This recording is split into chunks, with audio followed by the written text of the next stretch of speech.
So in the second part of the question, player B intercepts the ball when it is at its peak height.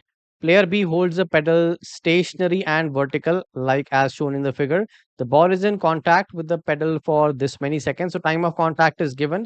Assume the collision is elastic. We need to figure out the average force which is exerted by the ball on the pedal. Since we have to figure out the force, so we again go to the impulse momentum theorem. J is equal to F delta T, which is equal to change in the momentum.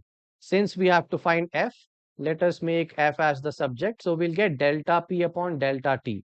Now, delta T is the time of contact, which is given as 0.01 seconds. For the change in the momentum, we have m into final velocity minus initial velocity. Initial velocity of the ball is mentioned 10.5 meters per second. To find the final velocity, we have to use this fact that the collision is elastic. So, since the collision is elastic, the incoming speed and the rebound speed will be the same since the kinetic energy is conserved. So, the rebound velocity will be 10.5 meters per second only, but the direction will be towards the left hand side. So, the final velocity is 10.5, but since it is towards the left hand side, we will put a negative sign. So, in the bracket, we will write negative 10.5 minus initial velocity is 10.5 towards the right, so it is positive 10.5.